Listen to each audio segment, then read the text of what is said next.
Dust bin میں پھینک دیا گیا ہے.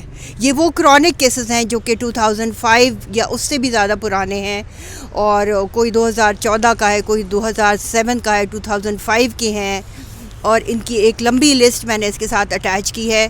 100 سے زیادہ وہ کیسز ہیں جو کہ کمیشن آف انکوائری نے ان کو پروڈکشن آرڈر ایشو کیے ہیں کہ یہ ان لوگوں کو ثابت ہو گیا ہے جبری گمشدگی ہے, ان کو پیش کیا جائے.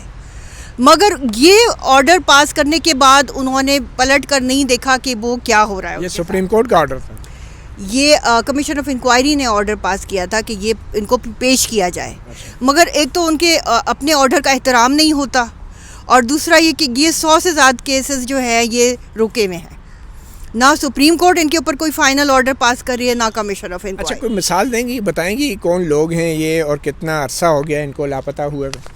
جی بالکل, میں آپ کو یہ جو اس کے ساتھ میں نے لسٹ لگائی ہوئی ہے, میں یہ دیکھیے, یہ ہے مسعود احمد جنجواں, یہ 2005 سے لاپتہ ہیں, اور یہ بزنس مین ہیں. فیصل فراز جو میکینیکل انجینئرز ہیں, یہ 2005 جولائی 30 سے لاپتہ ہیں. عتیق الرحمان جو کہ نیوکلیئر سائنٹسٹ ہیں ایبٹ آباد سے, 25 جون 2004 سے یہ لاپتہ ہیں. اس کے بعد آگے چلیے آپ, یہ وہ کیسز ہیں جو کہ جن پہ پروڈکشن آرڈر ہوا ہے اور کچھ بھی آگے نہیں ہو رہا. طلحہ احمد خان اور معاذ احمد خان, یہ 2 سگے بھائی ہیں کراچی کے, اور 2014 سے یہ لاپتہ ہیں دونوں. Pending without action, commission of inquiry is doing nothing.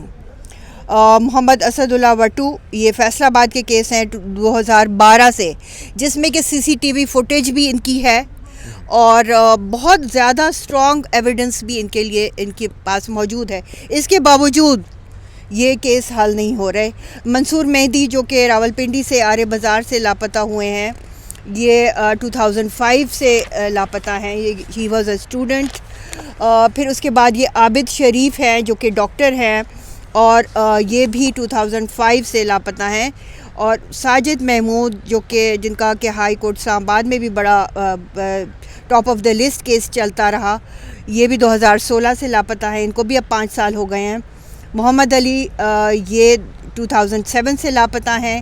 محمد طاہر 2007 سے لاپتہ ہیں. عبدالعزیز 2013 سے لاپتہ ہیں, یہ ایک جرنلسٹ تھے جو پشاور میں لاپتہ ہوئے. غلام قادر ان کو 2014 سے لاپتہ کیا گیا. حسیب احمد, یہ نوشیرہ کا کیس ہے, پشاور میں لاپتہ کیا گیا, مگر ان کے پیرنٹس یہاں راولپنڈی میں ہوتے ہیں. 2013 سے, ہاں جی, 2013 سے لاپتہ ہیں. جی ہاں.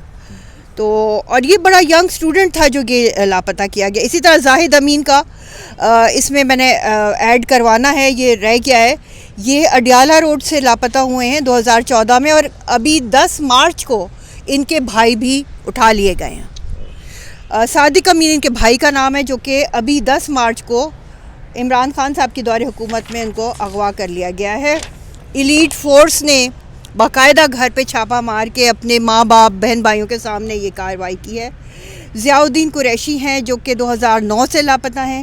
مدثر اقبال ہیں 2011 سے لاپتہ ہیں.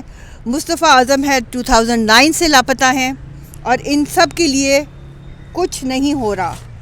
اب یہ 100 کیسز جن کی پروڈکشن آرڈر وہ اس کے علاوہ بھی ہے, مگر اب یہ باتیں میں بتانا چاہتی ہوں سپریم کورٹ کو, کیونکہ سپریم کورٹ نے ہی ہمیں امید دی تھی کہ یہ کیسز ڈس اپیئرنس کے افتخار محمد چودھری کے زمانے میں سنے گئے تھے, اور اس کے بعد 2014 تک, یعنی جواد ایس خواجہ تک, جسٹس جواد ایس خواجہ تک ان کو بڑی اچھے طریقے سے ان کی سنوائی ہوئی تھی. مگر اس کے بعد پھر رفتہ رفتہ سپریم کورٹ نے کمیشن آف انکوائری کو ہی ذمہ دار ٹھہرا دیا. وہاں پہ جا کے معاملات خراب ہو گئے, اور وہاں پر بہت زیادہ شکایات ہیں لوگوں کی کہ وہاں پہ ان کے ساتھ اچھا سلوک نہیں ہوتا. بوڑھی ماؤں کو نکال دیا جاتا ہے باہر کیونکہ وہ روتی ہیں, فریادیں کرتی ہیں, انگلش میں بات کی جا رہی ہوتی ہے. کورٹ آرڈرز آج تک کوئی حاصل نہیں کر سکا وہاں سے کہ وہاں پہ کیا آرڈر پاس ہو رہے ہیں. کوئی وکٹم خاندان وہ آرڈر حاصل نہیں کر سکا کہ کیا آرڈر پاس ہو رہا ہے. تو اسی لیے میں نے یہ پٹیشن داخل کی ہے کہ سپریم کورٹ میری بات سنے. وہ کون سی رپورٹس ہیں جو کہ کمیشن آف انکوائری یہاں جمع کراتا ہے, ہمیں کیوں ایکسیس نہیں دی گئی. سپریم کورٹ بھی ہمیں وہ رپورٹس نہیں دے رہی, کمیشن آف انکوائری بھی نہیں دے رہی. ہمارے بارے میں وہ رپورٹس ہیں اور ہم ہی کو نہیں بتایا جا رہا ہے, تو یہ کہاں کا انصاف ہے. آپ نے سنا آمنہ مسعود جنجوعہ، بڑی حیرت کی بات ہے اور سازش کی بات تو یہ لگتی ہے کہ ایک ریٹائرڈ سپریم کورٹ کے جج کو شاید لاپتہ افراد کے کمیشن کا سربراہ بنایا ہی اس مقصد کے لیے گیا تھا کہ سپریم کورٹ کا جج ریٹائر بھی ہو جائے تو سپریم کورٹ اس کو کبھی طلب نہیں کرتی، جواب طلبی اس کی نہیں کرتی۔ ہم نے دیکھ لیا کہ نیب کا چیئرمین بھی جب کوئی سپریم کورٹ کا جج ہوتا ہے تو اس کو بھی نہیں طلب کیا جاتا، اور justice Javed Iqbal retired supreme court جج اس کی ایک مثال ہیں۔ اور اگر الیکشن کمیشن جیسے آئینی ادارے کا سربراہ کوئی بیوروکریٹ لگ جائے تو اس کو طلب کر کے اس کی سرزنش بھی کی جاتی ہے۔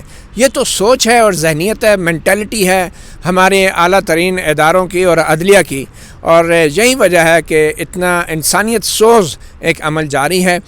لاپتہ افراد کا کمیشن بنایا اس لیے گیا تھا کہ لوگوں کو اٹھایا جانا بند کیا جائے، لاپتہ کیا جانا بند کیا جائے، اور عمران خان جیسے وزیر اعظم کے آنے کے بعد افسوس اس بات کا ہے کہ ایون نواز شریف جیسے وزیر اعظم کے دور میں بھی لوگ اٹھائے جاتے رہے، اور وزیر اعظم یوسف رضا گیلانی اور صدر آصف علی زرداری کے دور میں بھی لوگ اسی طرح شہری اٹھائے جاتے رہے۔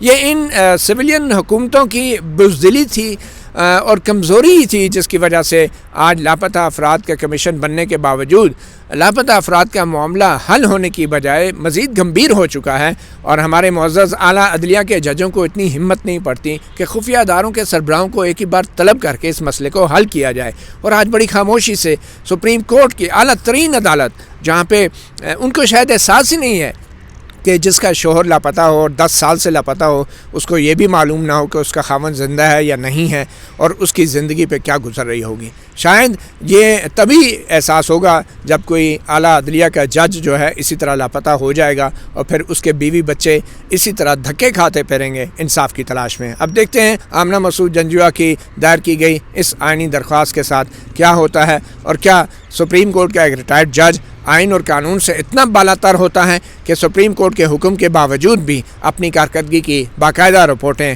فراہم نہیں کرتا اعلیٰ ترین عدالت کو۔ مطیع اللہ جان، MJ TV سے اتنا ہی، اجازت دیجیے، اللہ حافظ۔